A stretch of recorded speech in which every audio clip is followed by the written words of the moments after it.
میری گزارش ہے، یہ فیصلہ نہیں میرا میری گزارش ہے، خلوص مدح نہیں ہے تو پھر نمائش ہے، خلوص مدح نہیں ہے تو پھر نمائش ہے، اور ضمیر حر نے کہا حر سے کیسی گردش ہے، ضمیر حر نے کہا حر سے کیسی گردش ہے، خدا کے بندے ہو اور نفس کی پرستش ہے، خدا کے بندے ہو اور نفس کی پرستش ہے، اور ابھی ابلنے ہی والے ہیں آنکھ سے چشمے، ابھی ابلنے ہی والے ہیں آنکھ سے چشمے، سمندروں کی ابھی سخت آزمائش ہے، سمندروں کی ابھی سخت آزمائش ہے، اور نہ جانے کتنی بلندی پہ ہے یہ فرش عزا، نہ جانے کتنی بلندی پہ ہے یہ فرش عزا، زمیں پہ بیٹھنے کی آسماں کو خواہش ہے، نہ جانے کتنی بلندی پہ ہے یہ فرش عزا، زمیں پہ بیٹھنے کی آسماں کو خواہش ہے۔ یہ بھی شعر ملاحظہ کیجئے کہ عزا کا چاند جو نکلا اتر گئے چہرے، عزا کا چاند جو نکلا اتر گئے چہرے، یہ شام زادے انہیں روشنی سے رنجش ہے، عزا کا چاند جو نکلا اتر گئے چہرے، یہ شام زادے انہیں روشنی سے رنجش ہے۔ ملاحظہ کیجئے شعر کہ اسی سے رکھ دیا سر حر نے زانوئے شہ پر، اسی سے رکھ دیا سر حر نے زانوئے شہ پر، ہے جس کا مجرم اسے اختیار بخشش ہے جس کا مجرم اسے اختیار بخشش ہے، اور گرا جو چلو سے پانی تو بولا ابر وفا، گرا جو چلو سے پانی تو بولا ابر وفا، یہ ایک پیاس کی دریا میں پہلی بارش ہے، گرا جو چلو سے پانی تو بولا ابر وفا، یہ ایک پیاس کی دریا میں پہلی بارش ہے، اور ہزار چاہا مگر کٹ سکا نہ حرف حسین، ہزار چاہا مگر کٹ سکا نہ حرف حسین، یہ تیر ظلم کی ناکامیاب کوشش ہے، ہزار چاہا مگر کٹ سکا نہ حرف حسین، یہ تیر ظلم کی ناکامیاب کوشش ہے، اور وہاں پا ہجرت حر دیکھو خاندان کے ساتھ، وہاں پا ہجرت حر دیکھو خاندان کے ساتھ، جہاں اکیلے سفر کرنے پر بھی بندش ہے، کہ وہاں پا ہجرت حر دیکھو خاندان کے ساتھ، جہاں اکیلے سفر کرنے پر بھی بندش ہے، اور حسینیت کی 72 عبارتیں دیکھو، حسینیت کی 72 عبارتیں دیکھو، کہیں قصیدہ کہیں مرثیہ نگارش ہے، کہیں قصیدہ کہیں مرثیہ نگارش ہے، اور دو شعر کی زحمت کہ وہ چاہے پھینک دیا ہو وفا نے پانی کو، وہ چاہے پھینک دیا ہو وفا نے پانی کو، مگر اٹھا لیا یہی بڑی نوازش ہے، وہ چاہے پھینک دیا ہو وفا نے پانی کو، مگر اٹھا لیا یہی بڑی نوازش ہے۔ خاص طور سے شعر ملاحظہ کیجئے کہ نماز حق ہے عزا حق مگر یہ ٹکراؤ، کہ نماز حق ہے عزا حق مگر یہ ٹکراؤ، یہ دو کے بیچ کسی تیسرے کی سازش ہے، نماز حق ہے عزا حق مگر یہ ٹکراؤ، یہ دو کے بیچ کسی تیسرے کی سازش ہے، میں مدح کرتا ہوں سرور کی اس لیے فیضان، ہر ایک شعر میرا قابل ستائش ہے۔ یہ تھے فیضان صاحب، فیضان لکھنوی صاحب، جو اپنا بہترین کلام بارگاہ معصومین میں پیش کر رہے تھے، اور اب اس سلسلے کو آگے بڑھاتے ہوئے گزارش گزار ہوں جناب فیروز صاحب سے کہ وہ تشریف لائیں اور اپنے کلام کو بارگاہ معصومین میں پیش کریں۔ سغرا نے لکھا بھائی چلے آؤ میں قربان، گھر ہو گیا ویران، ایک ہو کا سالم ہے مدینے کی عجب شان، گھر ہو گیا ویران، دروازے پہ نظریں ہیں کہ شاید کوئی آئے احوال بتائے، دروازے پہ نظریں ہیں کہ شاید کوئی آئے احوال بتائے،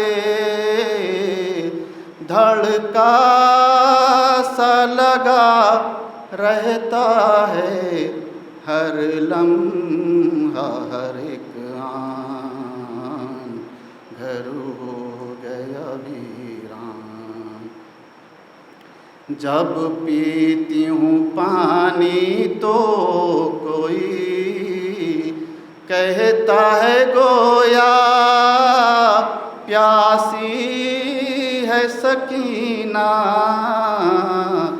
دل ڈوبنے لگتا ہے نکلتی ہے میری جان، گھر ہو گیا ویران، خوابوں میں نظر آتی ہیں اس طرح سے زہرا، لب پر ہے حسینہ،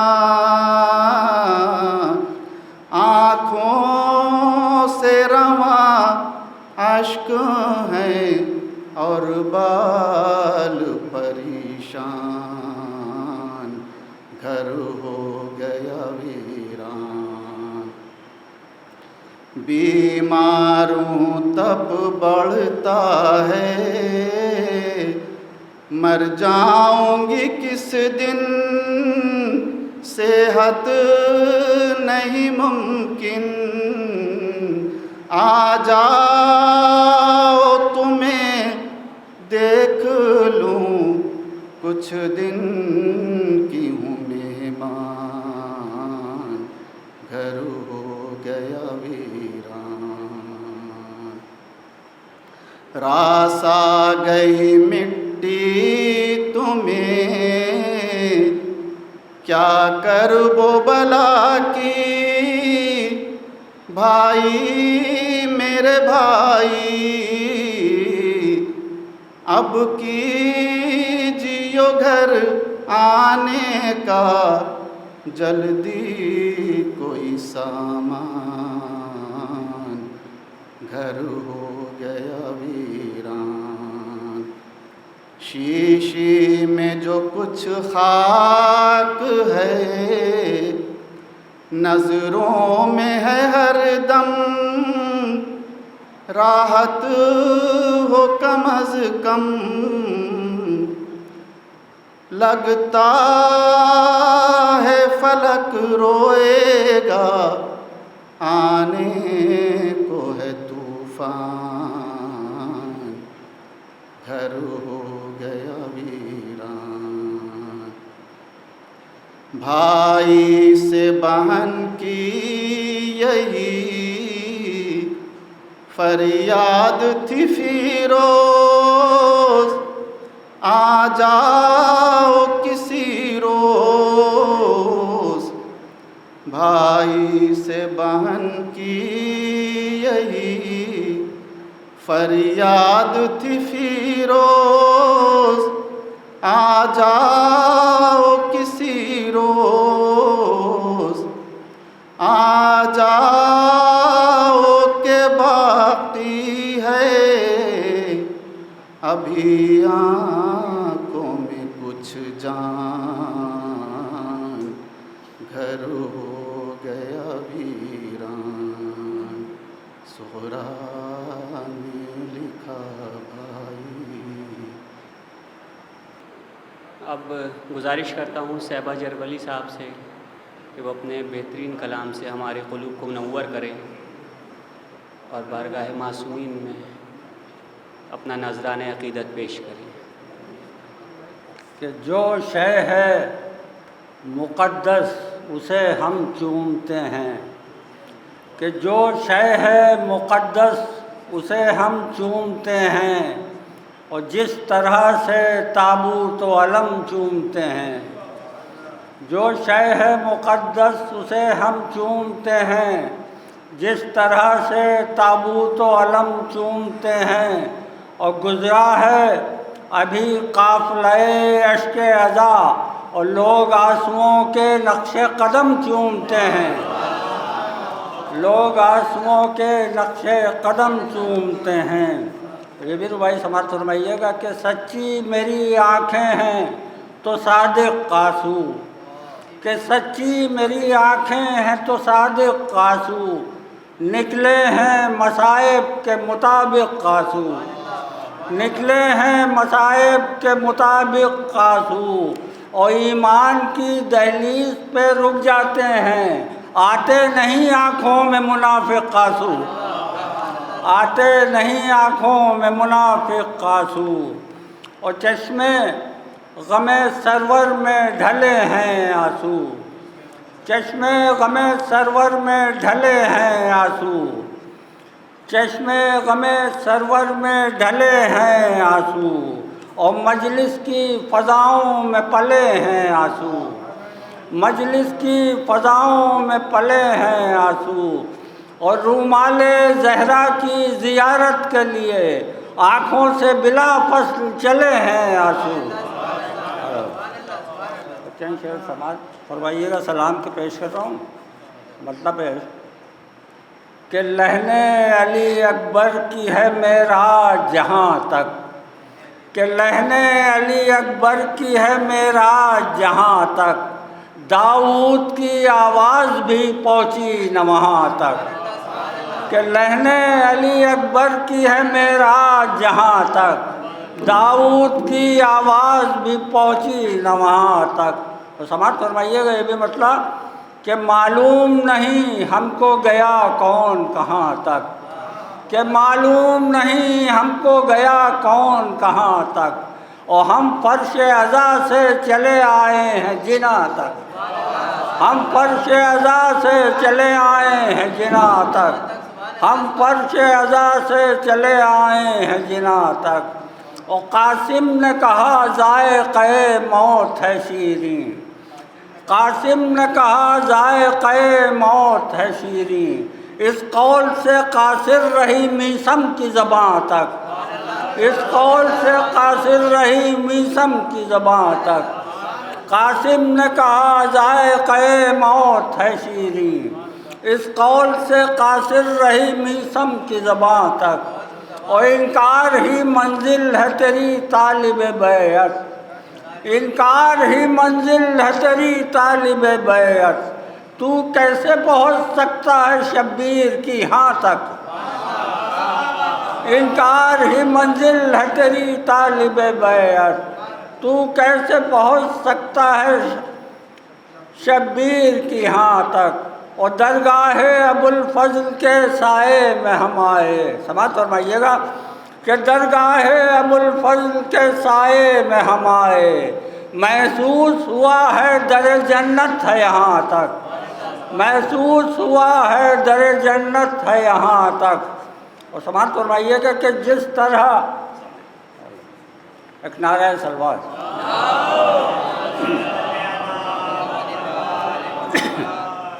کہ درگاہ ابوالفضل کے سائے میں ہم آئے، محسوس ہوا ہے در جنت ہے یہاں تک، اور خود جلتا رہا آتش احساس خطا میں، خود جلتا رہا آتش احساس خطا میں، عاشور کی شب سے علی اکبر کی اذاں تک، خود جلتا رہا آتش احساس خطا میں، عاشور کی شب سے علی اکبر کی اذاں تک، علی اکبر کی اذاں عطا کو سماعت فرمائیے کہ جس طرح نبی، خاص طور سے سماعت فرمائیے گا کہ جس طرح نبی مکے سے معراج پہ پہنچے، کہ جس طرح نبی مکے سے معراج پہ پہنچے، سرور بھی مدینے سے گئے نو کے سنا تک۔ جس طرح نبی مکے سے معراج پہ پہنچے، سرور بھی مدینے سے گئے نو کے سنا تک۔ شاعری کے سلسلے کے اختتام کے بعد اب عالی جناب مولانا حیدر عباس صاحب تشریف لا چکے ہیں، اور میں ان سے گزارش گزار ہوں کہ وہ آ کر ہمیں اس مانوی سفر کی جانب ہماری پرواز کرائیں۔ ماشاء اللہ لا حول ولا قوة الا باللہ العلی العظیم، حسبنا اللہ نعم الوکیل، نعم المولا ونعم النصیر۔ اعوذ باللہ من الشیطان اللعین الرجیم، بسم اللہ الرحمن الرحیم۔ رب اشرح لی صدری ویسر لی امری واحلل عقدۃ من لسانی یفقہوا قولی۔ الحمد للہ الذی جعلنا من الباکین علی السید الشہداء الذي بكت له الأرض والسماء وناحت عليه الوحوش في الصحراء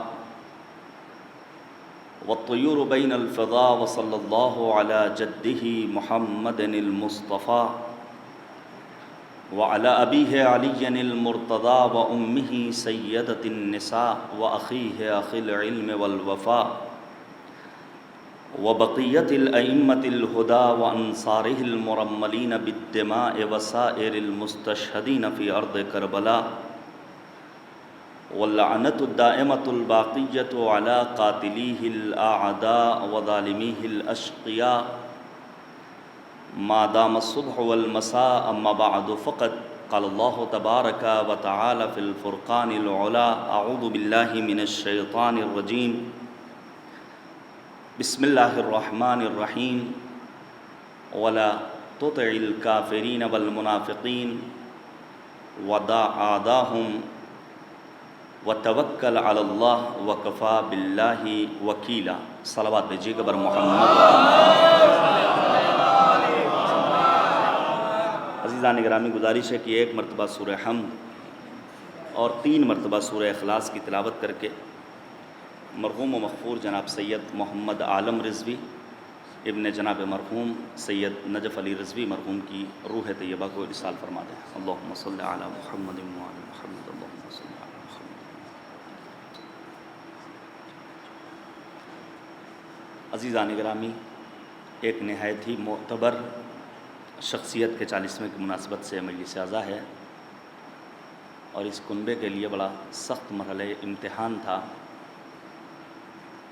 کچھ ہی ماہ میں ایک ہی خانوادے کے متعدد افراد داغ مفارقت دے گئے، لیکن جب تربیت دینی ہوتی ہے تو سوائے صبر و شکر کے کچھ اور نظر نہیں آتا ہے۔ آپ نے بخوبی اس کا اندازہ لگایا ہوگا۔ رب کریم کی بارگاہ میں دعا کرتے ہیں، خدایا مرحومین کی مغفرت فرما۔ معبود، واسطہ ہے عظمت اہل بیت طاہرین علیہم الصلاۃ والسلام کا، ان تمام مرحومین کو جوار رحمت میں جگہ کرامت فرما۔ میں جلدی چند ایک باتیں گزارش کرنا چاہتا ہوں۔ یہ مجالس اعزا جو ہماری شناخت کا ذریعہ ہیں، جو ہمارے لیے ٹوٹے ہوئے دلوں کی تسکین کا بہترین سامان ہیں، ان کا اپنا ایک مقصد ہے۔ ہمارے ایک عزیز سینئر نے بڑی اچھی بات کہی تھی، جسے میں نقل کرنا چاہتا ہوں۔ انہوں نے کہا کہ سیب کا درخت لکڑی کے لیے نہیں لگایا جاتا ہے، لیچی کا درخت لکڑی کے لیے کوئی نہیں لگاتا ہے، سیب کا درخت حقیقت میں اس پھل کے لیے لگایا جاتا ہے جسے ڈاکٹر ہر مریض کے لیے رہنمائی کرتا ہے کہ سیب کھائیے، آپ تندرستی حاصل ہوگی۔ سیب کے طفیل میں انسان کو لکڑی نصیب ہو جائے، یہ اپنی برکت ہے۔ مجالس اعزا کا مقصد صرف اور صرف زبانی جمع خرچی لا یعنی و لا حاصل باتوں پر مشتمل بیانات نہیں ہیں۔ البتہ فضائل اہل بیت اطہار علیہم الصلاۃ والسلام کے نام پر اگر کچھ باتیں ایسی ہو جائیں کہ مؤمنین کا جوش ایمان قابل دید بن جائے تو یہ ایک الگ معجزہ ہے، ذکر سرکار سید الشہداء حضرت امام حسین علیہ السلام۔ لہٰذا سب سے پہلے مرحلے میں ایک حدیث پیش کروں امام معصوم کی، شاید آپ نے سنا بھی ہو۔ مولا فرماتے ہیں من جلس مجلسن، جو شخص ایسی بز میں شرکت کرے جہاں ہمارے امر کو زندہ کیا جائے، لم یمت قلبہ یوم تموت القلوب، تو مجلس اعظم میں شرکت کرنے والے کا دل اس دن مردہ نہیں ہوگا جس دن تمام انسانیت کے دل مردہ ہوں گے۔ یعنی اگر حیات القلوب چاہیے، اگر دلوں کی زندگی چاہیے تو ہمیں فرش عزائے حسین کا اہتمام کرنا ہوگا۔ عزیزان گرامی، یہ مجالس اعزا بہت عظیم نعمت ہیں، ہم اس سے جدا نہیں رہ سکتے ہیں، اور بڑے سے بڑے غم و الم کو انہی مجالس اعزا کے ذریعے ہم فراموش کر دیتے ہیں۔ آپ توجہ کیجیے گا، مجالس اعزا میں تذکرہ ہونا چاہیے قرآن مجید کا، تذکرہ ہونا چاہیے سیرت معصومین کا، تذکرہ ہونا چاہیے معصومین علیہم الصلاۃ والسلام کے نقوش زندگانی کا۔ آ گئی ہیں وہ تاریخیں جس میں پوری دنیا میں غریب توس، سامن الحجج، معین الضعفاء، غریب الغرباء، حضرت علی بن موسیٰ الرضا علیہم الصلاۃ والسلام کی ولادت باسعادت کا جشن منایا جائے گا۔ اب اصلت ہیروی سے امام رضا نے کیا فرمایا تھا؟ رحم اللہ عبدا احیا امرنا، خدا کی رحمتیں شامل حال ہوں اس بندے کے جو ہمارے امر کو زندہ کرتا ہے۔ اب اصلت ہیروی نے فوراً سوال کیا وَكَيْفَ يُحْيِي أَمْرُكُمْ، مولا آپ کا امر زندہ کیسے ہوگا؟ امام نے اس موقع پر فرمایا یتعلم علومنا ویعلمها الناس، انسان ہمارے علوم کو سیکھے اور پھر دوسروں کو ہمارے علوم سے آگاہ کرے۔ اس کے بعد کا فقرہ سنہری حرفوں میں لکھے جانے کے قابل ہے۔ امام فرماتے ہیں فَإِنَّ النَّاسَ لَوْ عَالِمُ مَحَاسِنَ كَلَامَنَا لَاتَّبَعُونَا، اگر لوگوں کو ہمارے کلام کے محاسن کا علم ہو جائے تو لوگ خود بخود ہماری طرف کھنچتے چلے آئیں گے۔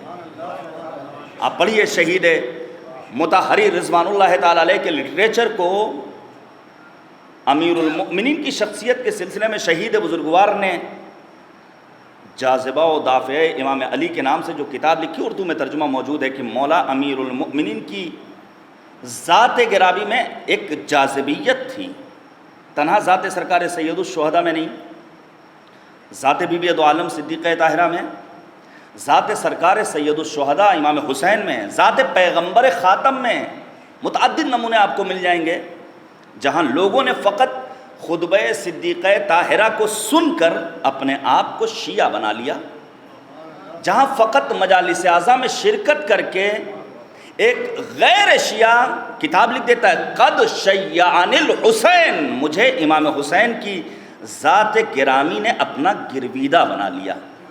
تو بجائے اس کے کہ ہم دوسروں کے بارے میں گفتگو کریں، ہم خود اپنے معصومین علیہم الصلاۃ والسلام کی سیرت کے کچھ نقوش کو اپنے سننے والوں کے درمیان منتقل کریں تو بہت ساری باتیں ہمارے لیے واضح اور آشکار ہو جائیں گی۔ ہمارے ہاں آج کی تاریخ مشہور تھی کس عنوان سے؟ محسن انسانیت، دائرے کو محدود نہ کیا جائے محسن اسلام کہہ کر، محسن انسانیت جناب ابو طالب کی ولادت باسعادت کی تاریخ۔ آپ توجہ کیجئے گا میرے، بڑی عظیم ذات ہے، اور میں تو کہتا ہوں کہ اگر جناب ابو طالب کی ذات گرامی نہ ہوتی تو آج کا یورپ مشرق وسطیٰ کی تاریکیوں میں ڈوبا ہوا نظر آتا۔ اب وہ فارابی ہوں یا دیگر مسلم دانشور ہوں جنہوں نے اسی مکتب سے خوشہ چینی کر کے دنیا انسانیت میں علم کی چراغانی کی ہے۔ یہ اور بات ہے کہ ہم نے اور آپ نے ان معصوم ہستیوں سے علم حاصل نہیں کیا۔ عزیزان گرامی، ابو طالب کی عظمتوں کو ہمارا سلام موضوع گفتگو جناب ابو طالب نہیں ہے، لیکن صرف ایک جملہ کہنا چاہتا ہوں۔ محدث دہلوی جیسے انسان نے کہا تھا ابو طالب کیا لکھوں آپ کی عظمت کے بارے میں؟ آپ کی آغوش میں 2 بچے پروان چڑھے، ایک کو دنیا نے دیکھا تو محمد الرسول اللہ کا کلمہ پڑھا، دوسرے کو دیکھا تو علی ولی اللہ کا کلمہ پڑھا۔ صلوات بھیجیے گا بر محمد۔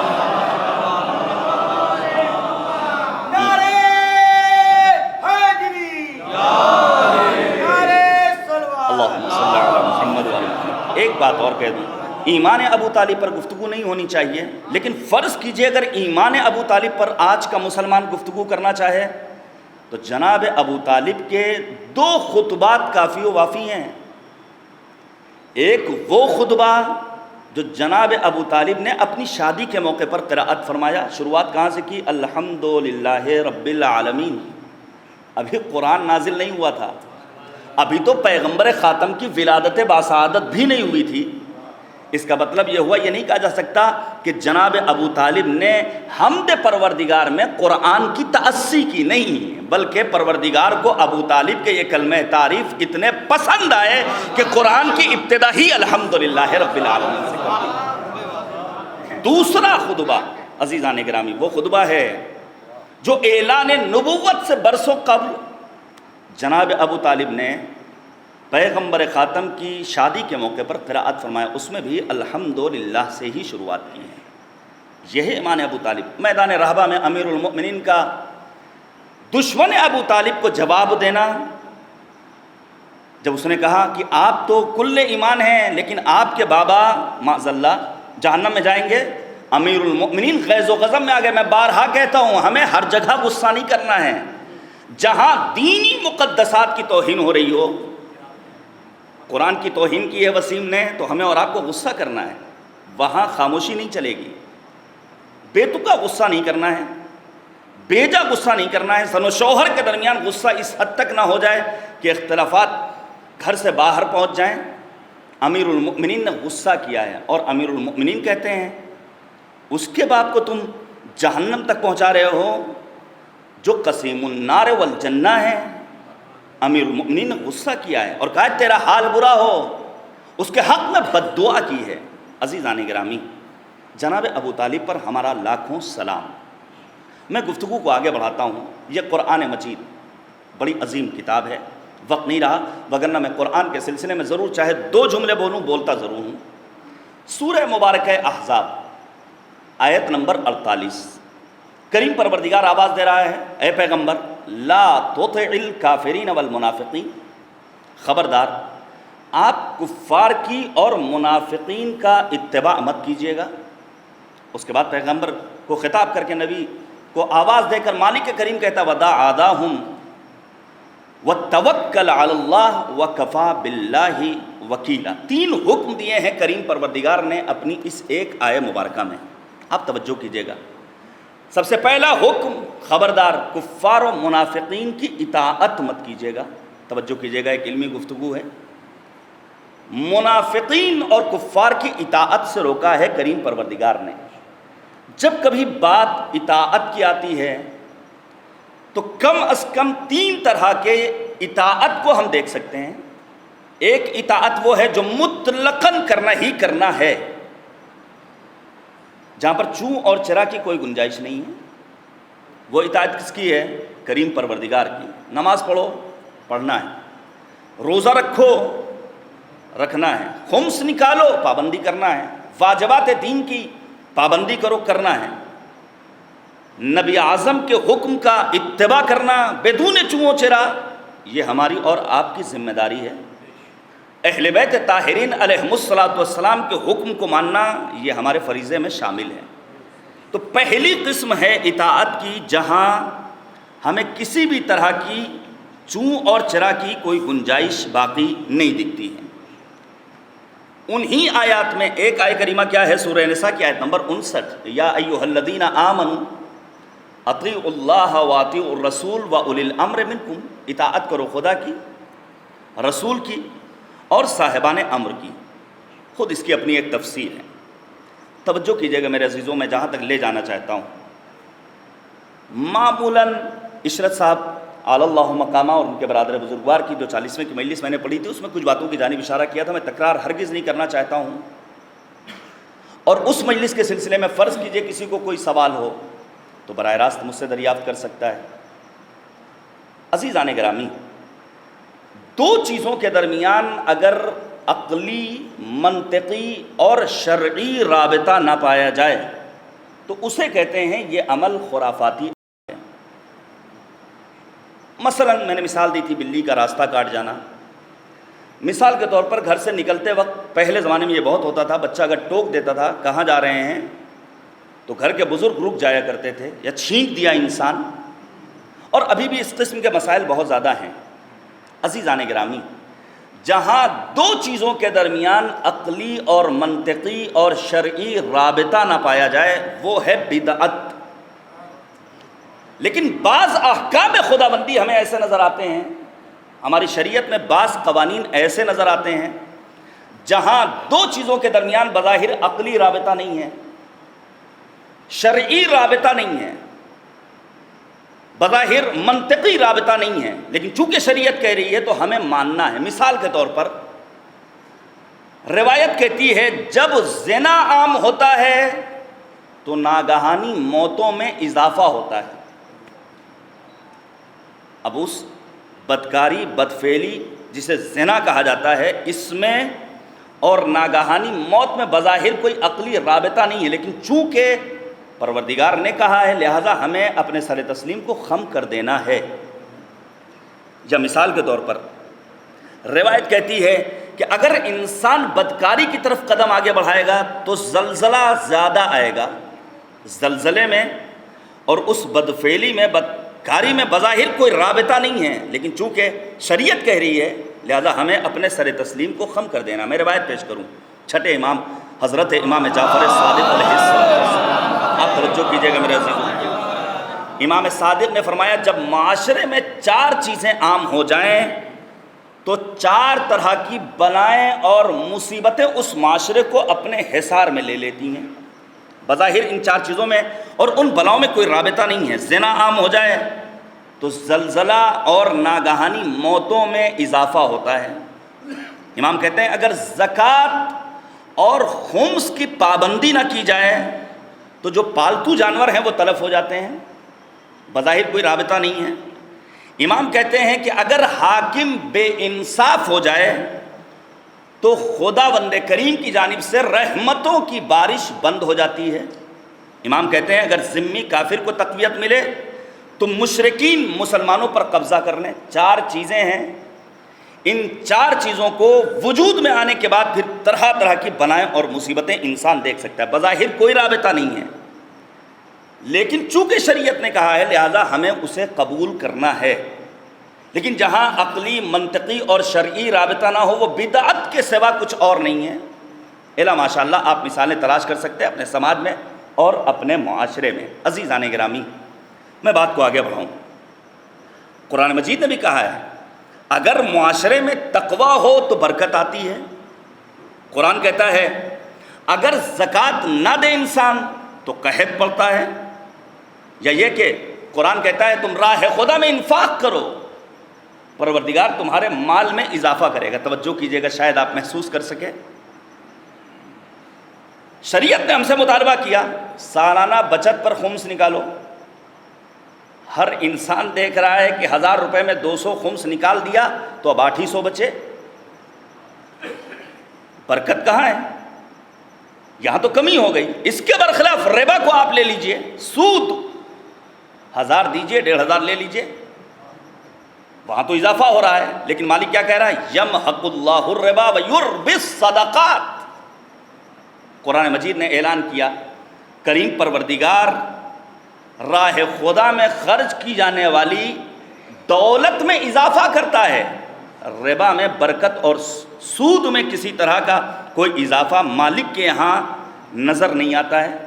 اگرچہ بظاہر ہماری عقل اسے تسلیم نہیں کر رہی کہ خرچ کرو اضافہ ہوگا، لیکن چونکہ شریعت نے مطالبہ کیا ہے لہٰذا ہمیں ادا کرنا ہے. اور آگے بڑھیے، ایک اہم موضوع گفتگو ہے، میں اکثر تذکرہ کرتا رہتا ہوں میرے عزیزوں، وہ ہے قرض کا مسئلہ. انسان قرض لینے کے لیے بہت تیزی سے اپنے قدم آگے بڑھاتا ہے. توجہ کیجیے گا، مرنے والے کے حقوق میں ایک حق یہ ہے کہ اگر اس نے کسی سے قرض لیا ہے تو لوگ اس کے قرض کو طلب کریں، اس کے وارثین کی ذمہ داری ہے کہ قرض ادا کریں. لیکن اگر لوگوں نے اس کا قرض لے رکھا ہے اور اس سے پیسے لے رکھے ہیں تو لوگوں کی ذمہ داری ہے کہ ان کے ورثہ تک قرض پہنچائیں. ہوتا معاملہ اس کے برعکس ہے. نہ جانے کتنے افراد نے مجھ سے لے رکھا ہے، ہو سکتا ہے کوئی یہاں موجود ہو سکتا ہے لوگ آن لائن سن رہے ہیں، ان میں سے کوئی متوجہ ہو جائے. انسان کے پیسے پھنس جاتے ہیں. ابھی میں اشارہ کروں گا کہ اس کا نقصان کیا ہے. پڑھیے آپ قرآن مجید. نہیں، اس کے پہلے میں حضرت امام سید سجاد علیہ السلام کے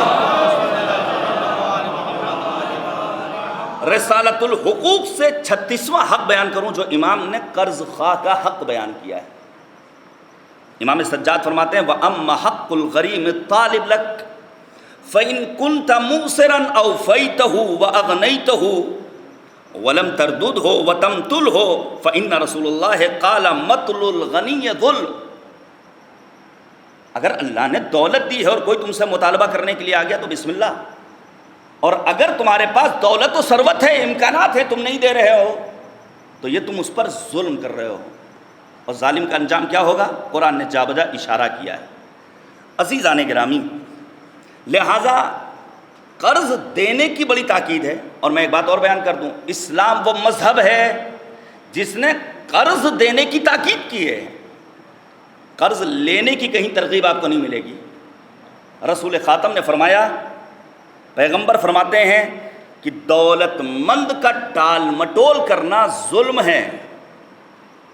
یہاں تک کہ آپ سوچئے، انسان جو ایک اجتماعی مخلوق ہے، ہم اور آپ وحشت کرتے ہیں تنہائی سے، وہ تو ذات سید الساجدین تھی جنہوں نے فرمایا کہ اگر دنیا کے تمام افراد میرا ساتھ چھوڑ دیں، میں ہوں اور میرے ساتھ اللہ کی کتاب قرآن کریم ہو تو مجھے کسی بھی طرح کا وحشت اور خوف طاری نہیں ہوگا. لیکن کیا ہم اور آپ تنہا ایک قرآن کے ساتھ زندگی بسر کر سکتے ہیں؟ نہیں، انسان ایک اجتماعی مخلوق ہے. یہاں تک کہ قرآن کریم نے کہا وَسَخَّرَ بَعْضُكُمْ لِبَعْضٍ، تم میں سے بعض دوسروں کے لیے کارآمد ہیں، بعض دوسروں کے کام آنے والے ہیں. عزیزان گرامی، آج ہمیں ضرورت پڑ سکتی ہے، کل آپ کو ضرورت پڑ سکتی ہے، تو ایک دوسرے کی مدد کرنے میں کوئی مذائقہ نہیں ہے. یہاں تک کہ قرآن نے کہا وَأَقْرِضُوا اللَّهَ قَرْضًا حَسَنًا. سوچئے، قرض آپ دے رہے ہیں زید کو، بکر کو، عمر کو، حسن کو، حسین کو، خالد کو، حیدر عباس کو، لیکن مالک کہہ رہا ہے جب تم راہ خدا میں قربتاً الی اللہ کسی کو قرض دے رہے ہو تو گویا تم خدا کو قرض دے رہے ہو. کون خدا؟ جانیں قربان جائیں. کیا ہے تعلیمات قرآن؟ وہ خدا جو غنی مطلق ہے، وہ خدا جس کے لیے قرآن نے کہا انتم الفقراء الی اللہ. تم سب کے سب ذات خدا کے سامنے فقیر محض ہو. پیسہ انسان کو دیا جا رہا ہے، لیکن اس عمل کو پروردگار اتنا پسندیدہ قرار دے رہا ہے کہ کہہ رہا ہے کہ یہ پیسہ تم مجھے دے رہے ہو. اور پھر میرے عزیزوں، آ گیا ہے عشرہ کرامت. میں ہٹنا نہیں چاہتا ہوں موضوع سے، وگرنہ میں کرامت کے سلسلے میں گفتگو کرتا. پروردگار نے سورہ حدید کی ظاہراً آیت نمبر 11 میں ارشاد فرمایا، جب ایک انسان کسی کو قرض دیتا ہے تو لہو اجر کریم، قرض دینے والے کو کریم پروردگار کی جانب سے اجر کریم نصیب ہوتا ہے. خود لفظ کریم بامعنی ہے، ذات خدا کریم ہے، قرآن مجید کریم ہے، رسول خاتم کریم ہے، اہل بیت طاہرین. پڑھیے زیارت جامع کبیرہ، بایو ڈیٹا ہے. اہل بیت کو پہچاننے کا ذریعہ وَأُصُولَ الْكَرَمِ، کرامت کہاں ملے گی؟ اہل بیت طاہرین کے ہاں. ملائکہ سماوات کریم ہے بے ایدی سفرہ کرام بررہ. اور پھر تاج کرامت انسانیت کے سر پر رکھ کر مالک نے قصیدہ پڑھا وَلَقَدْ كَرَّمْنَا بَنِي آدَمَ وَحَمَلْنَاهُمْ فِي الْبَرِّ وَالْبَحْرِ وَرَزَقْنَاهُمْ مِنَ الطَّيِّبَاتِ وَفَضَّلْنَاهُمْ عَلَى كَثِيرٍ مِّمَّنْ خَلَقْنَا تَفْضِيلًا. ہم نے انسان کو دنیا کے تمام موجودات پر فوقیت عطا کی، تاج کرامت اس کے سر پر رکھا. عزیزان گرامی، بظاہر قرآن کہہ رہا ہے قرض دو، لیکن ہم یہ دیکھتے ہیں ہم قرض دے رہے ہیں تو ہمیں اس کا پھر واپس ملنے کا چانس کم نظر آتا ہے۔ بظاہر ہماری عقل قبول نہیں کر رہی ہے، لیکن چونکہ قرآن نے حکم دیا ہے، امام سجاد نے رسالۃ الحقوق میں یہ تاکید کی ہے، نبی اعظم کے فرامین موجود ہیں، اس لیے ہمیں اور آپ کو اگر اللہ نے دولت دی ہے تو وقت ضرورت اپنے مومن بھائی کی مدد کرنی ہے۔ لیکن ضرورت ہے ایسے موقع پر کہ جو لوگ قرض لیں، یہ خود ایک موضوع گفتگو ہے، قرض معجل، قرض ادا کرنے کی تاکید اتنی زیادہ ہے کہ اگر قرض دینے والے نے شرط لگا دی، مثال کے طور پر 15 جون فلاں دن کے اتنے بج کر اتنے منٹ پر فلاں جگہ پر تمہیں قرض واپس کرنا ہے، تو قرض لینے والے کی شرعی ذمہ داری ہے اس وقت پر قرض کو ادا کرے۔ لیکن قرض ادا نہیں کرتے لوگ، اس کا نقصان کیا ہوتا ہے؟ وہ انسان جسے اللہ نے دولت دی ہے، جسے اللہ نے طاقت دی ہے، جس کے پاس پونجی ہے، سرمایہ ہے، جو دوسروں کو دے سکتا ہے، لیکن کہتا نہیں بھیا اب ہم کسی کو قرض نہیں دیں گے۔ یہ سمجھ لیجئے جو قرض لے اور وقت پر ادا نہ کرے وہ سماج کے لیے ناسور کے سوا کچھ اور نہیں ہے۔ صلوات بھیجیے گا بر محمد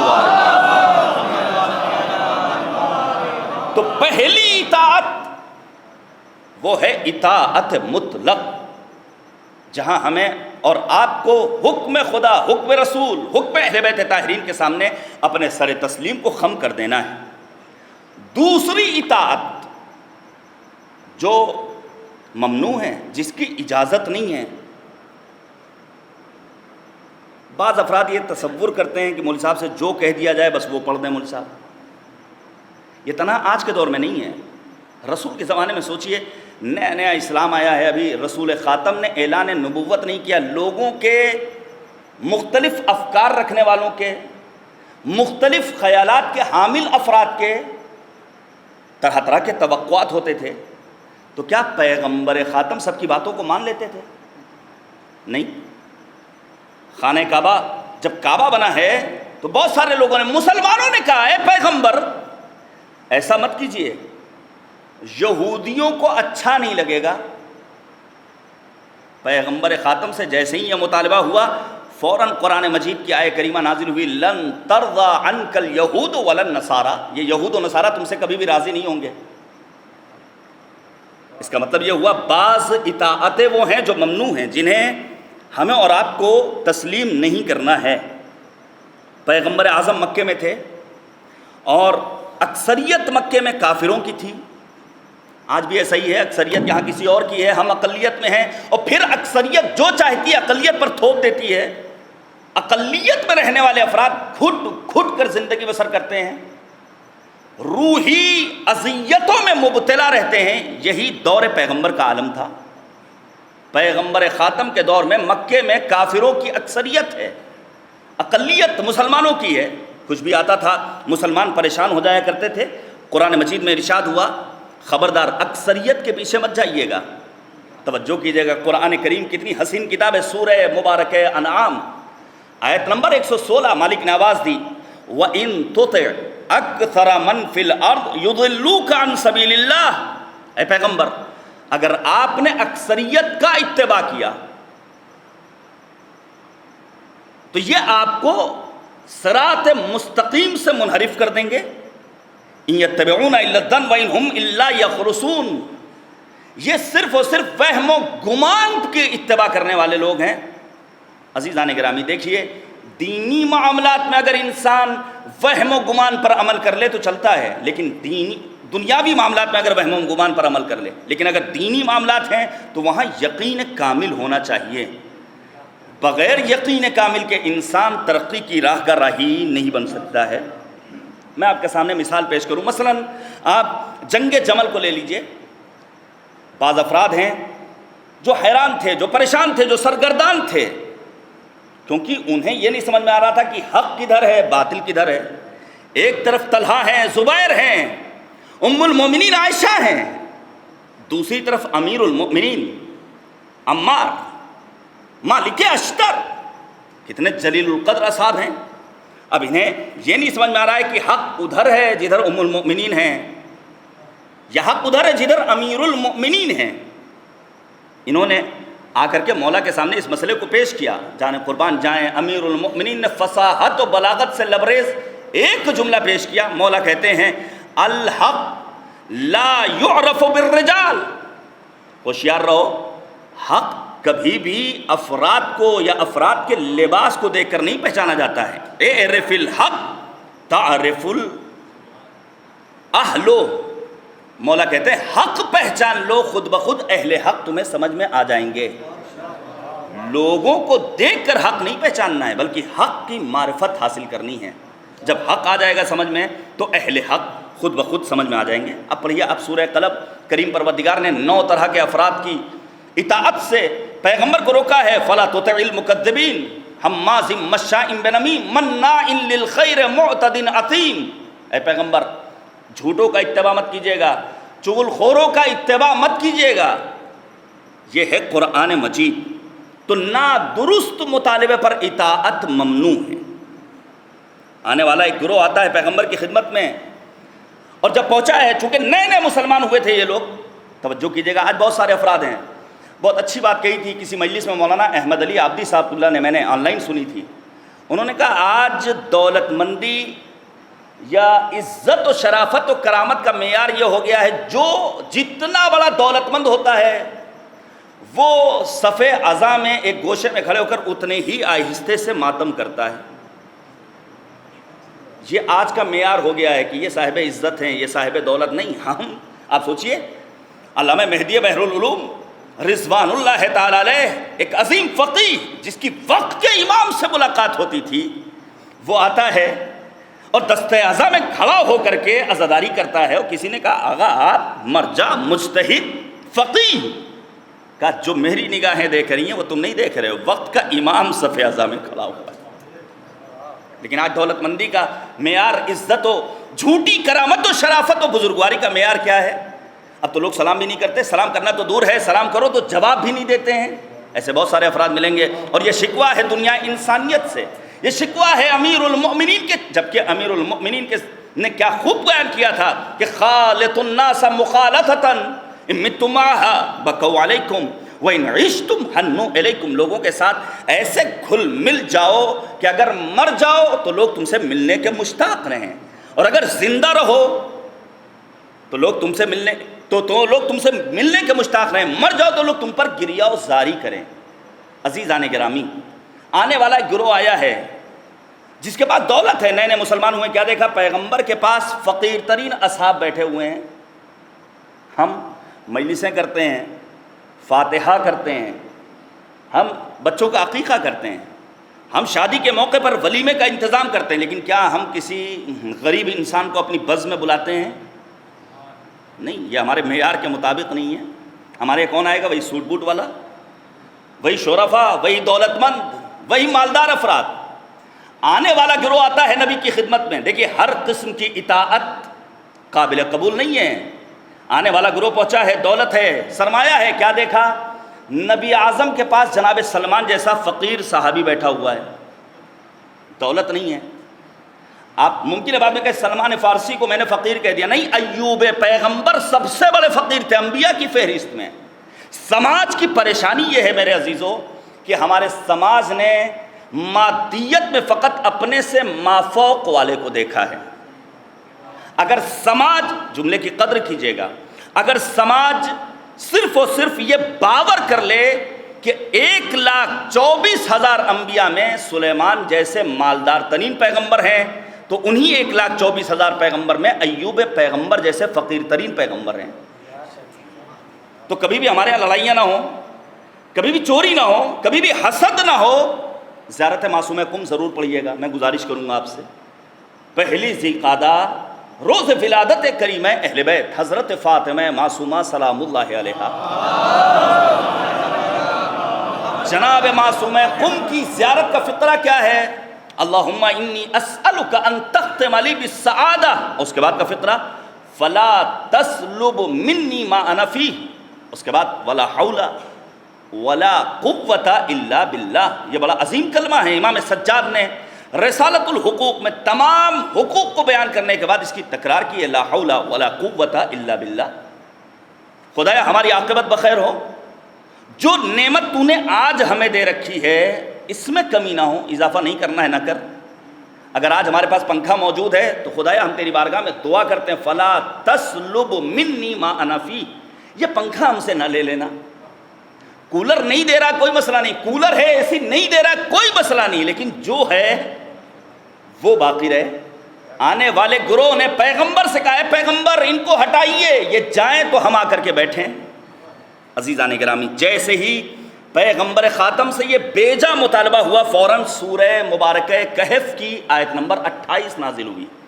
کاش مجمع معتبر ہے اور اکثر میرے محبوب, میں ان کا محبوب انشاءاللہ, کاش ہمارے سماج میں لکھنے کا چلن عام ہو جاتا. میں نے قم کی سرزمین پر بزرگ مراجع کو دیکھا ہے.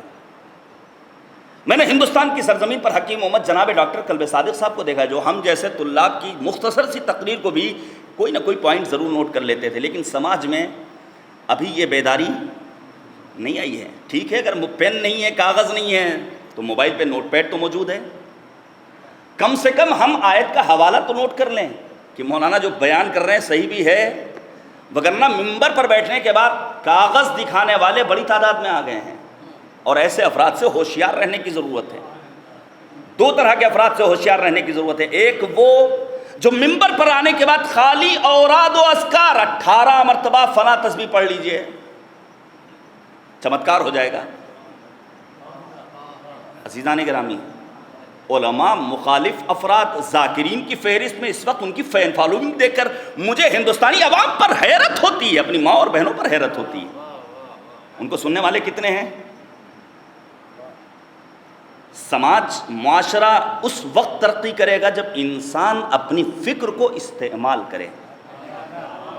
جب تک عقل استعمال نہیں کی جائے گی, جو آئے گا جو چاہے گا پڑھ کر کے چلا جائے گا. سورہ مبارکہ کہف کی آیت نمبر 28 نازل ہوئی, وَلَا تُطِعْ مَنْ أَغْفَلْنَا قَلْبَهُ عَنْ ذِكْرِنَا وَاتَّبَعَ هَوَاهُ وَكَانَ أَمْرُهُ فُرُطًا. اور آپ اس شخص کی اطاعت نہ کریں جس کے دل کو ہم نے اپنے ذکر سے غافل کر دیا ہے, اور جو اپنے خواہشات کی پیروی کرتا ہے اور اس کا معاملہ حد سے گزرا ہوا ہے.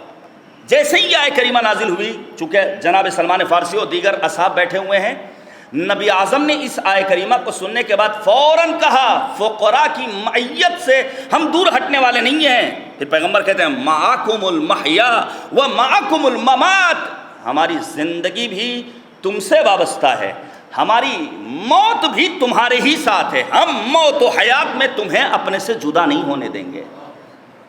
اس کا مطلب یہ ہوا کہ پیغمبر اعظم کو ہر طرح کی اطاعت سے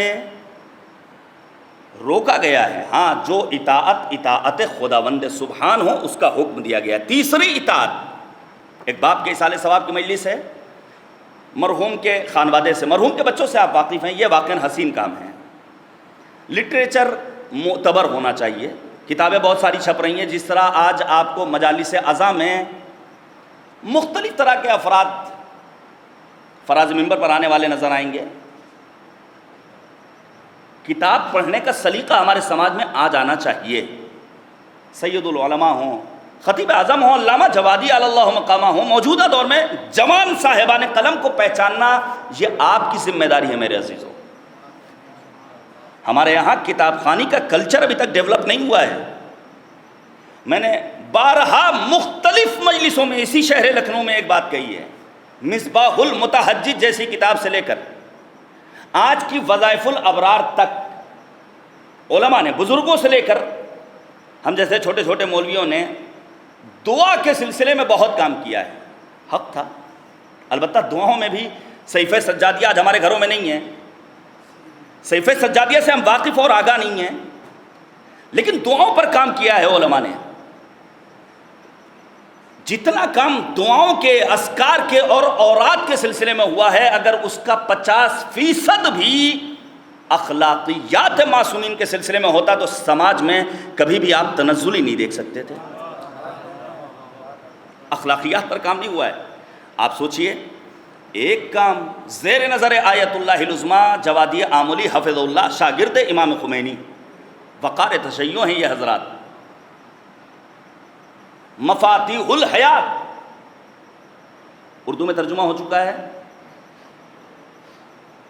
فارسی زبان میں جو ایڈیشن ہے 100 سے زیادہ ایڈیشن جب میں ایران میں تھا 2016 کی بات بتا رہا ہوں، ابتداء 2016 100 سے زیادہ ایڈیشن، اور ایڈیشن بھی 100-200 والے نہیں، ہزاروں کی تعداد میں وہ نسخے چھپتے تھے۔ یعنی ایران میں یہ کلچر ڈیولپ ہوا، دنیا کے مختلف ممالک میں ہم دیکھتے ہیں لوگ میٹرو پر بیٹھتے ہیں کتابیں پڑھتے ہیں، ہمارے یہاں کتاب پڑھنے کا شوق نہیں ہے۔ کاش کتاب پڑھنے کا شوق ہو جائے تو آپ یقین جانیے دینی تعلیمات خود بخود ہمارے سامنے آشکار ہو جائیں۔ تیسری اطاعت وہ کون سی اطاعت ہے؟ وہ ہے مشروط اطاعت، جہاں پر میں تھوڑا سا وقت لینا چاہتا ہوں۔ مثال کے طور پر ایک خاتون جو زوجہ ہے وہ اپنے شوہر کی اطاعت کرے تو کیا بس اسے اطاعت مطلق کرنا ہے کہ شوہر نے حکم دے دیا شراب لاؤ، جی حضور، بے حجاب میرے ساتھ مارکیٹ میں چلو، جی سرکار، ہمارے کچھ دوست آ رہے ہیں تم ان سے ملاقات کر لو، کیا یہ اطاعت مطلوب ہے کہ ایک خاتون اپنے شوہر کی ایسی اطاعت کرے؟ نہیں، مشروط اطاعت۔ ماں باپ کے سلسلے میں قرآن کریم نے 2 طرح کے حکم دیے، کہیں حکم ایجابی ہے کہیں سلبی ہے، یہ کرنا ہے یہ نہیں کرنا ہے، اف نہیں کہنا ہے، جھڑکنا نہیں ہے۔ ماں باپ اگر حکم دے دیں مستحبی روزہ توڑنا ہے، مستحبی نماز پڑھ رہے ماں باپ بلا لیں تو آواز پر لبیک کہنا ہے، تو کیا مطلب؟ ماں باپ جو چاہیں وہ کروا لیں؟ نہیں عزیزان گرامی، میں روایت پیش کروں، سرکار سید الشہداء حضرت امام حسین علیہ السلام، توجہ کیجیے گا،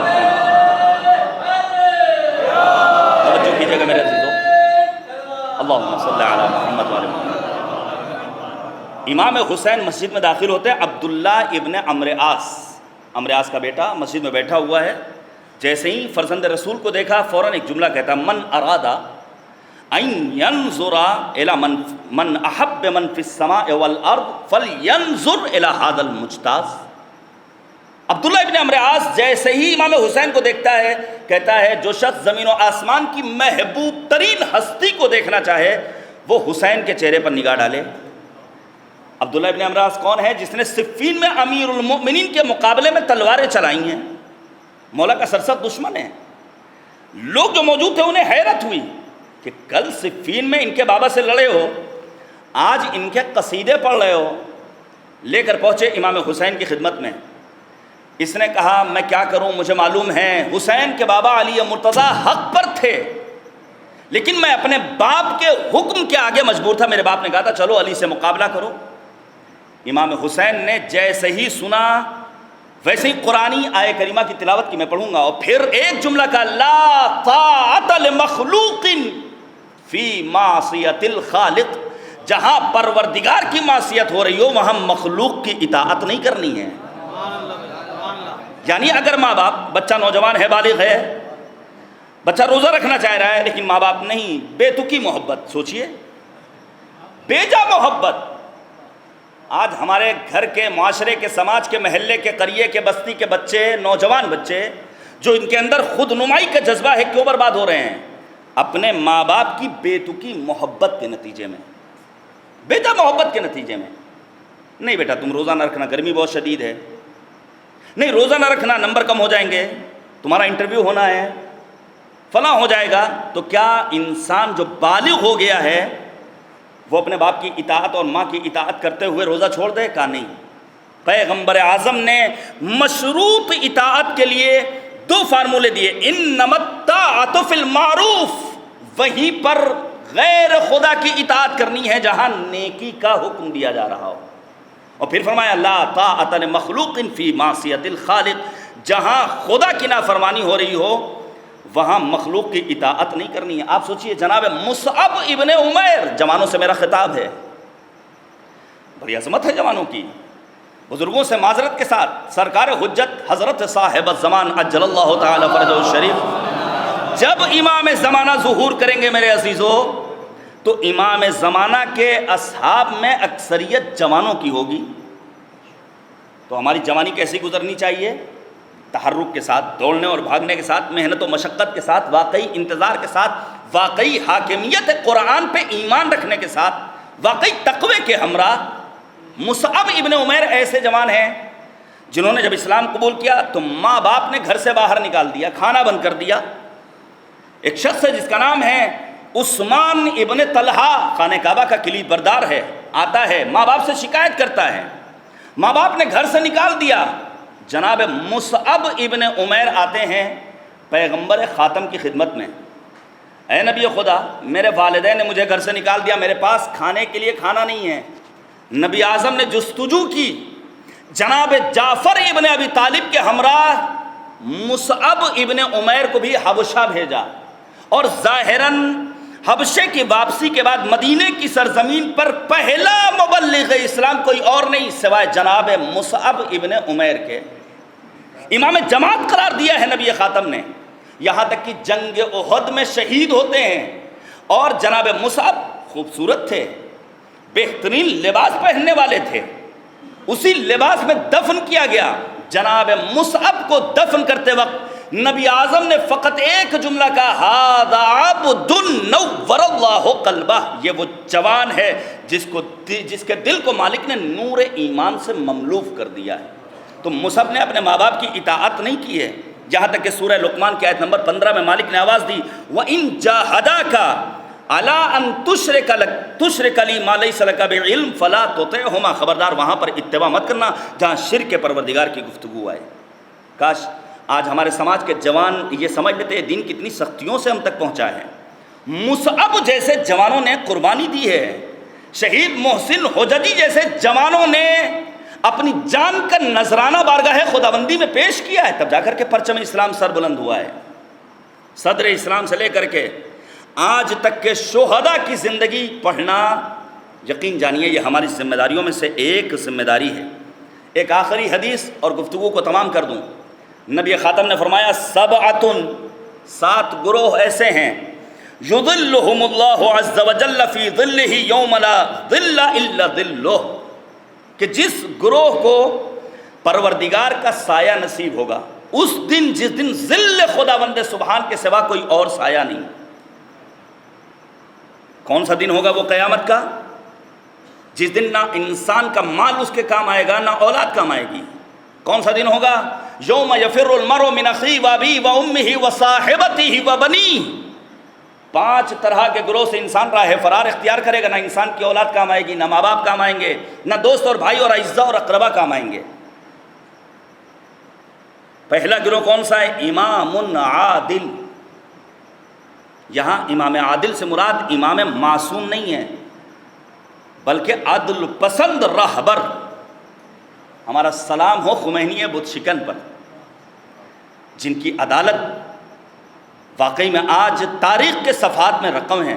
ہمارا سلام ہو رہبر معظم انقلاب کی بابصیرت قیادت پر۔ ہمارے یہاں یہ ہمارا ایک درد ہے، ہمارے یہاں قیادت نہیں ہے، ہمارے یہاں قیادت کا فقدان ہے، ہمارے ہاں ابھی وہ دلچسپی نہیں ہے کہ ہم کسی قائد کے زیر سایہ ہیں، اپنے قدم آگے بڑھائیں۔ پیغمبر فرماتے امام عادل۔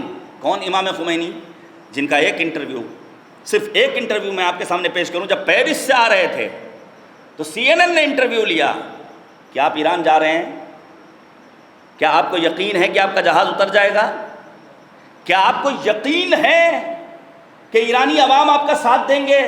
کیا آپ کو یقین ہے کہ اسلامی انقلاب کامیاب ہوگا؟ امام عادل تھے۔ امام خمینی نے فقط ایک جواب دیا، جانا ہمارا کام ہے، عوام ساتھ دے گی کہ نہیں ساتھ دے گی، اسلامی انقلاب کامیاب ہوگا یا نہیں ہوگا، جہاز لینڈ کر پائے گا یا نہیں، اس کا علم فقط ذات خداوند تعالیٰ کو ہے۔ کا امام عادل۔ عزیزان گرامی، اور آگے بڑھیے، میں صرف مثال دے رہا ہوں۔ کاش علماء کی زندگی، ہم نے اور آپ نے یہ 7-8 میٹر کا امامہ رکھنے والے، ٹوپی شیروانی زیب تن کرنے والے افراد کو علماء کی فہرست میں، ابھی ایک میٹنگ تھی امبیڈکر نگر میں، ناچیز بھی اپنے وطن حاضر ہوا، اچھے خاصی تعداد میں علماء تھے، وہاں یہ بحث ہوئی کہ کس کو عالم کہا جائے، کس کو اپنے گروپ میں رکھا جائے۔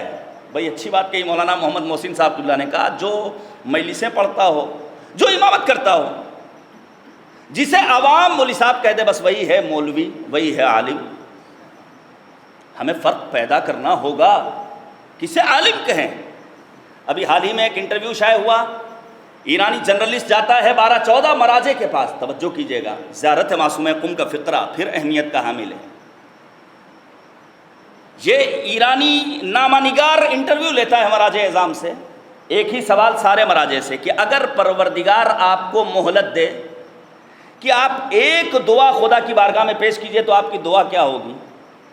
میں نے اشرف صاحب مرحوم کی مجلس میں کچھ باتیں پڑھی تھیں کہ ہمارے یہاں دعاؤں کا سلیقہ نہیں ہے، ہمارے یہاں امام معصوم کی مناجاتوں کو پڑھنے کا چلن نہیں ہے، اس میں برا ماننے کی بات ہی نہیں ہے۔ ہمارے یہاں دھاگے بندھے ہوئے ملیں گے، ہمارے یہاں تالے بندھے ہوئے ملیں گے ان بارگاہوں میں۔ آپ جامع مسجد چلے جائیے، خواتین بے حجاب، طاق پر اسماء مبارکہ لکھے ہوئے ہیں، قرآنی آیات ہیں، آیت الکرسی ہے، اس حد تک اس پر عطر افشانی کی گئی ہے کہ رنگ تبدیل ہو گیا، کوئی بولنے والا نہیں۔ مولوی بولے بھی تو کب؟ وہ ممبر پر ہوتا ہے، خواتین بے حجاب چلی آ رہی ہیں۔ انتظامیہ کی ذمہ داری ہے آگاہ کرے۔ عزیزان گرامی، اگر ایک دعا کرنے کا موقع ملے تو آپ کی دعا کیا ہوگی؟ سنیں گے آپ؟ سارے کے سارے مراجع نے فقط ایک جواب دیا، نہ ایک دوسرے سے سوال و جواب شیئر کیا، نہ کوئی کلپ دکھائی۔ اگر میں آپ سے پوچھوں کہ آپ کی دعا کیا ہوگی، منظر بھائی آپ کی دعا کیا ہوگی، آپ کی دعا کیا ہوگی، تو ہم لوگ کی دعائیں محدود ہوں گی۔ ہم تو کربلا ہو آتے ہیں، اس ایک چھوٹے سے خود غرضی پر مشتمل دعائیہ فطرے کے سوا ہمارے ہاں کچھ نہیں ہوتا ہے۔ یاد کیجئے مرزا شیرازی کو، حرم معصومہ قم، جوان آتا ہے زری کی جالی کو تھام کر دعا کر رہا ہے، خدایا برکت دے دے، خدایا گھر بن جائے۔ مرزا شیرازی نے ہاتھ کو پکڑا، صحن حرم میں لے کر آئے۔ جوان اس ملکوتی بارگاہ میں اتنی چھوٹی چھوٹی دعائیں کر رہا ہے، اتنا تو علی کے نوکر دے دیا کرتے ہیں۔ ملکوتی بارگاہ میں تیری دعائیں بھی ملکوتی ہونی چاہیے، لیکن وہ ملکوتی دعائیں کب ہوں گی؟ جب ملکوتی دعائیہ فقرات نگاہوں کے سامنے ہوں۔ وہ دعائیہ کلمات کیا تھے جسے تمام مراجع نے بیان کیا؟ نامہ نگار کہتا ہے سارے کے سارے مراجع نے فقط ایک دعا کی، اگر ایک دعا کرنے کا موقع ملے تو ہم خدا کی بارگاہ میں دعا کریں گے، خدایا ہماری عاقبت بخیر ہو۔ کیا ہم اپنی عاقبت بخیری کی دعا کرتے ہیں؟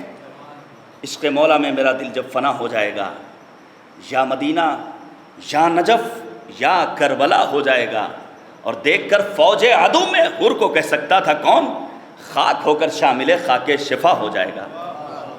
یہ ہے عاقبت بخیری۔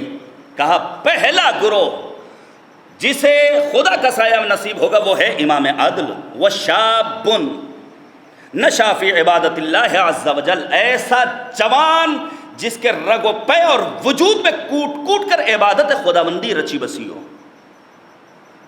پروردگار کو عبادت پسند ہے، بوڑھوں کی عبادت میں وہ مزہ نہیں ہے جو ایک جوان کی عبادت میں مزہ۔ میں پھر کہوں گا، آنے والا آیا تھا جناب آیت اللہ العظمیٰ بہجت رضوان اللہ تعالیٰ علیہ کے بزاغہ نصیحت کیجیے گا، کچھ نہیں، واجبات کو انجام دو، محرمات سے اپنے آپ کو بچاؤ، یہی ہے سب سے بڑی عبادت۔ لیکن ہمارے یہاں واجبات کی پابندی، مستحبات جس کا مستحب ثابت ہونا بھی غیر یقینی ہے، سارا زور اسی کے اوپر ہے، لہذا عبادت۔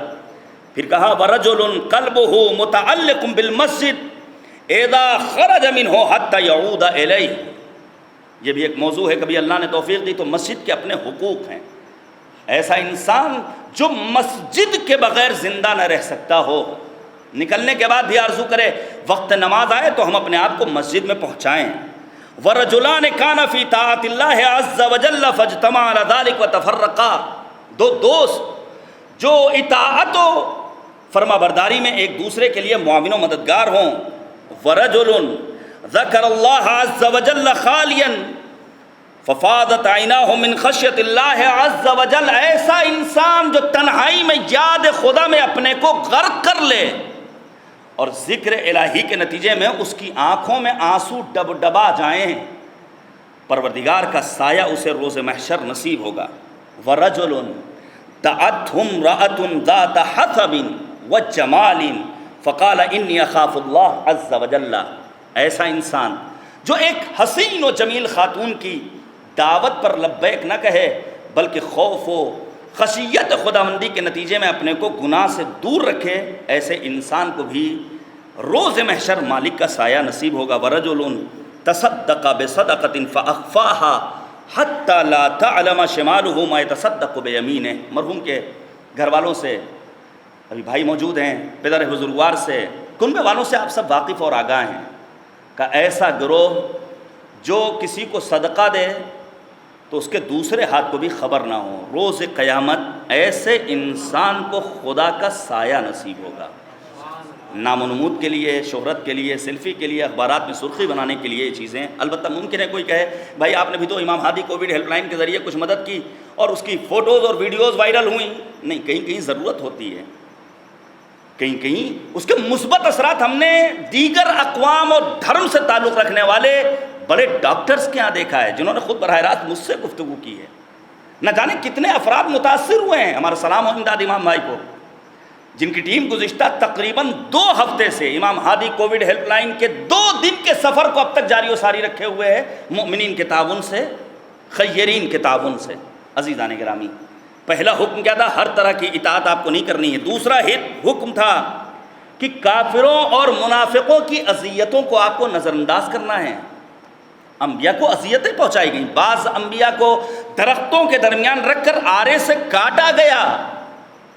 آج کا مولوی ڈرتا ہے اگر ہم نے بول دیا فلاں پارٹی کے خلاف تو کیا ہو جائے گا. حالات ایسے بنا دیے گئے ہیں. کاش آپ لوگوں نے اور بہت سارے لوگوں نے سنا ہوگا، میاں میسر کہتے تھے جناب مرحوم فیروز حیدر صاحب علی اللہ مقامہ کو، انہوں نے کہا فرعون جو ہی نہیں پیدا ہوتا ہے بلکہ لوگوں کی انسانیت کی رگوں کو توڑ مروڑ کر اس حد تک مجروح کر دیا جاتا ہے کہ وقت کا موسیٰ پنپ لے نہ پائے تاکہ فرعون اپنا سر غرور اٹھا سکے. آج کے دور میں بھی ایسا ہی ہوا ہے.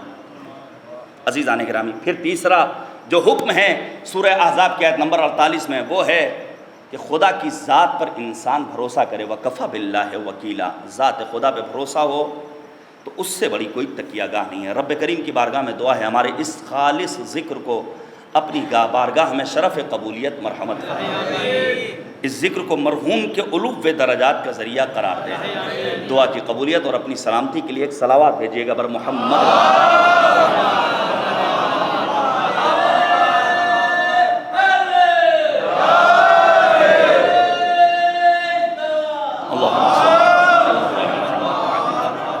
بس عزیزان گرامی، چند جملے میں مصائب کے پیش کروں.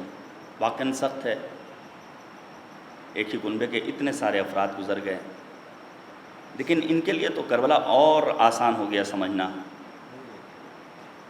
کربلا فہمی کا شعور میں سمجھتا ہوں اس غمزدہ خانوادے کے لیے زیادہ آسان ہو گیا ہم لوگوں کی بنسبت. ویسے بھی شاید ہی کوئی کنبہ بچا ہو جو ان دنوں غمزدہ نہ ہوا ہو. شاید ہی کوئی قبیلہ، کوئی خاندان، کوئی گاؤں، کوئی بستی ایسی ہو جہاں موت نہ ہوئی ہو. کہیں لاپرواہی کے نتیجے میں، کہیں سسٹم واقعی میں فیل ہوا ہے. بہرحال جو آیا ہے اسے مالک کی بارگاہ میں چاہنا ہے.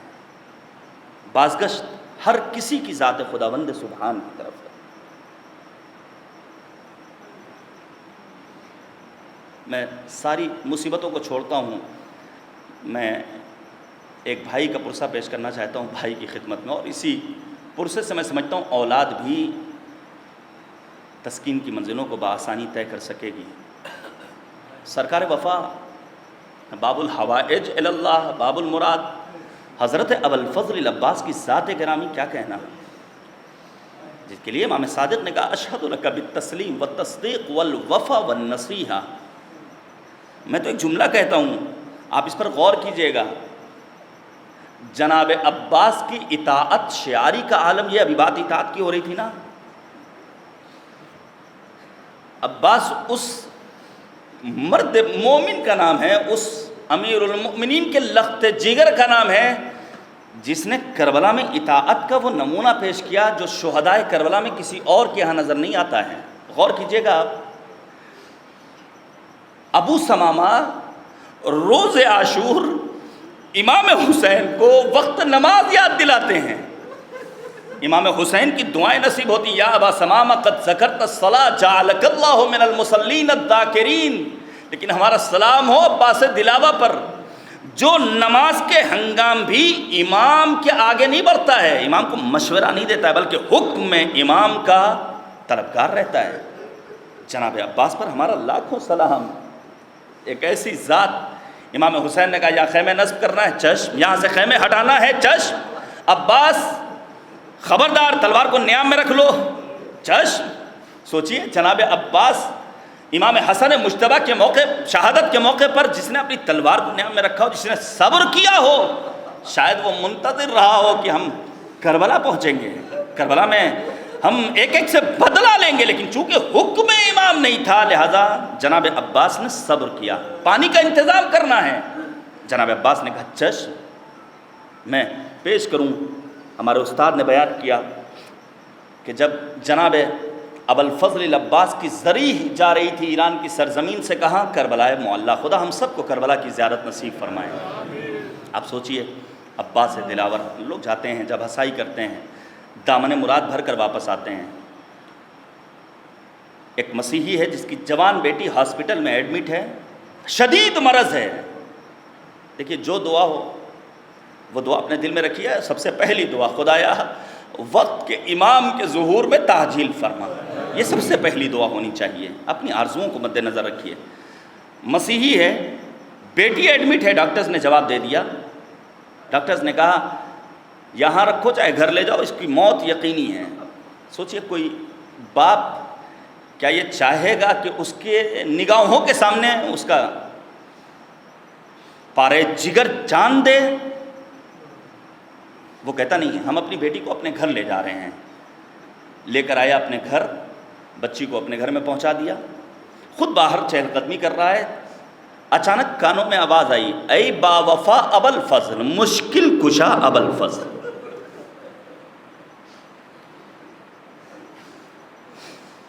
یہ آگے بڑھتا ہے، بزرگ کو دیکھا، یہ آواز کہاں سے آ رہی؟ کہا تجھے نہیں معلوم؟ کربلا میں ہمارے آقا حسین کو مارا گیا، تجھے نہیں خبر ہے؟ آقا حسین کا ایک با وفا بھائی تھا جس کا نام تھا عباس جری، عباس کی زری بن کر جا رہی ہے۔ وہ جاتا ہے ابوالفضل العباس کی زری کی جالی کو تھامتا ہے اور کہتا ہے ابوالفضل العباس، آپ کو آپ کے بھیا حسین کا واسطہ، میری بیٹی کو شفا مل جائے۔ اجرکم علی اللہ، گریہ کرتا ہے اور وعدہ کرتا ہے اگر میری بیٹی شفا یاب ہو گئی تو میں آپ کے دامن سے وابستہ ہو جاؤں گا۔ روتا ہے، گریہ کرتا ہے، گھر کی طرف آگے بڑھا، کیا دیکھا؟ ایک جم غفیر، ایک بڑا مجمع ہے۔ یہ سمجھ گیا میری بیٹی اس دنیا سے رخصت ہو گئی، یہ سمجھا میری بیٹی چلی گئی، لوگ تعزیت دینے کے لیے آئے ہیں۔ تیزی سے آگے بڑھتا، کیا دیکھا؟ وہ بیٹی جو بستر مرگ پر تھی، راستہ طے کر رہی، گلے سے لگا لیا، بیٹا ذرا یہ بتاؤ یہ کیا ہوا؟ بیٹی جواب دیتی، بابا میں کیا کروں، مجھے ملک الموت لے کر چلے، لیکن اچانک ایک نورانی چہرے کا مالک آیا، آنے کے بعد کہتا ہے اس کے باپ نے آقا حسین کا واسطہ دیا ہے۔ جیسے ہی ابوالفضل العباس کا نام سنا، یہ مسیح کہتا کیسے بدبخت تھے وہ افراد جنہوں نے کربلا میں عباس دلاور کے شان قلم کر دیا۔ بس میں نے ختم کر دیا۔ خدا کوئی غم نہ دے سوائے غم سرکار سید الشہداء حضرت امام حسین کے۔ ایک جملہ اور سن لیجئے، جناب ابوالفضل العباس میدان کارزار میں پہنچے ہیں، پانی کا انتظام کرنے کے لیے گئے ہوئے ہیں، لیکن اچانک جب امام حسین کو آواز دی ہے ارباب مقاتل، بس میں نے ختم کر دیا، ارباب مقاتل نے کیا لکھا ہے؟ امام حسین یہی کہتے ہیں الان انکسر ظہری یا اخی، بھیا تمہارے بعد میری کمر ٹوٹ گئی ہے۔ پہنچے ہیں مقتل میں، کیا دیکھا؟ داہنا بازو پڑا ہوا ہے، ابا کا دامن بچھا دیا، بازو اٹھاتے ہیں، بایاں قلم پڑا ہوا بازو ہے، جناب امام حسین اس بائیں بازو کو اٹھاتے، اچانک میدان کربلا میں آواز گونجتی، ماذا تفعل یا ابن الزہرا، اے فرزند زہرا کیا کر رہے ہو؟ حسین نے سر کو پیٹ لیا، بھیا تمہارے جانے کے بعد بھرے مقتل میں اماں فاطمہ کا نام لیا جا رہا ہے۔ اے بھیا عباس، جب تک تم حیات تھے جو آنکھیں چین سے سوتی تھی اب وہ جاگیں گی، جن آنکھوں سے نیند غائب تھی اب وہ آ رہا۔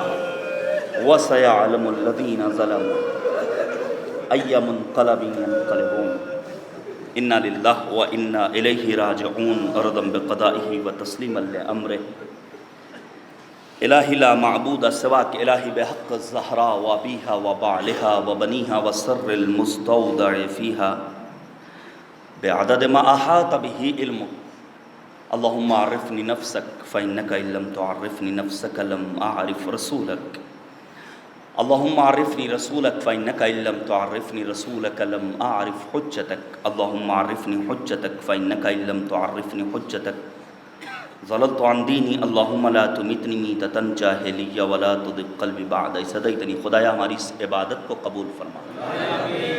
معبود واسطہ ہے محمد اور آل محمد علیہ السلام کا منجی بشریت محور کائنات یوسف زہرا حضرت صاحب الزمان کے ظہور میں تعجیل فرما۔ معبود واسطہ ہے محمد اور آل محمد علیہ السلام کا مرحوم محمد عالم صاحب، ان کے والد بزرگوار، گھر کے دیگر تمام افراد کو جوار رحمت میں جگہ کرامت فرما۔ ان سب کے گناہان کبیرہ و صغیرہ کی مغفرت فرما۔ ان کے گھر والوں کو بالخصوص اولاد کو، دیگر بھائیوں کو، اہل خانہ کو صبر جمیل کی دولت سے مالا مال کر۔ ہمارے مرحومین کی مغفرت فرما۔ معبود ہمارے گناہان کبیرہ و صغیرہ کی مغفرت فرما۔ ہم سب کو دین فہمی اور قرآن فہمی کا شعور نصیب فرما۔ معبود واسطہ ہے محمد اور آل محمد علیہ السلام کا ہمیں علماء سے دین لینے کی توفیق نصیب فرما۔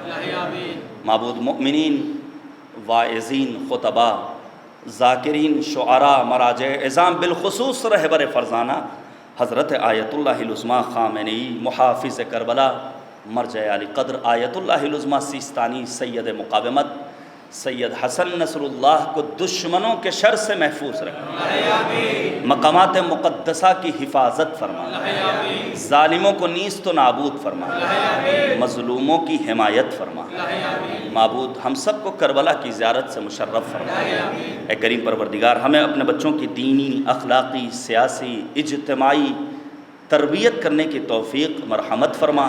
ہمارے اعمال کو اس لائق بنا دے کہ امام ہمیں اپنے آبان و انصار میں شمار فرمائیں۔ ربنا تقبل منا انک انت السمیع الدعا۔ گزارش ہے کہ ایک مرتبہ مزید سورہ حمد اور 3 مرتبہ سورہ اخلاص کی تلاوت کر کے مرحوم مغفور جناب سید محمد عالم رضوی ابن جناب مرحوم سید نجف علی رضوی مرحوم اور ان کے دیگر تمام متعلقین جو اس دنیا سے رخصت ہوئے ہیں ان کی ارواح کو رسالت فرما دیں۔ یا حسین یا حسین یا حسین یا حسین یا حسین یا حسین یا حسین خدا سدا سے فضا ہے لرز رہا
کبھی فرات کبھی پیاس کا گلا کر کے، کبھی فرات کبھی پیاس کا گلا کر کے، کبھی شہادت اصغر کا تذکرہ کر کے، کبھی شہادت اصغر کا تذکرہ کر کے، یہ کون روتا ہے زندہ میں سے اس کی لے کر، اداس اداس فضا ہے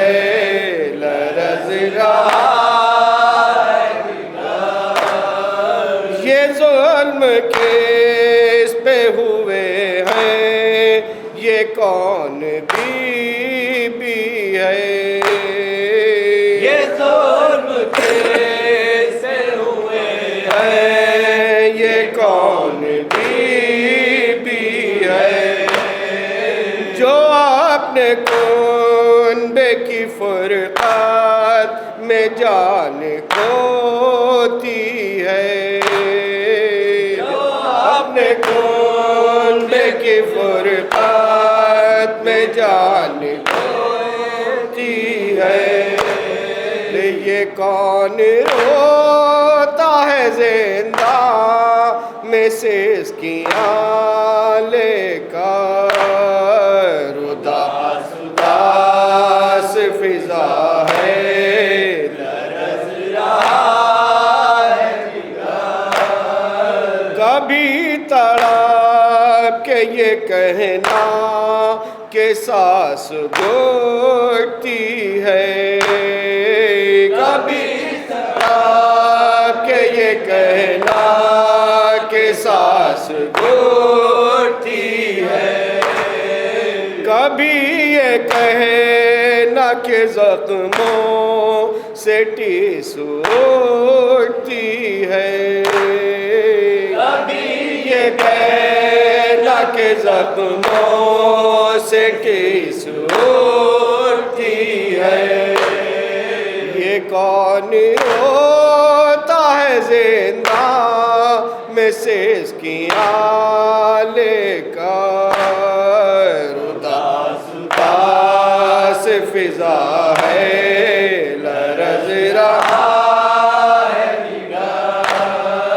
دل رباب میں یہ انقلاب ہے کیسا، دل رباب میں یہ انقلاب ہے کیسا، یہ کس کی قبر منور سے آ رہی ہے صدا، یہ کس کی قبر منور سے آ رہی ہے صدا، یہ کون روتا ہے زندہ میں سے اس کی لے کر، اداس اداس فضا ہے لرز رہا ہے سکینہ سکینہ تڑپ کر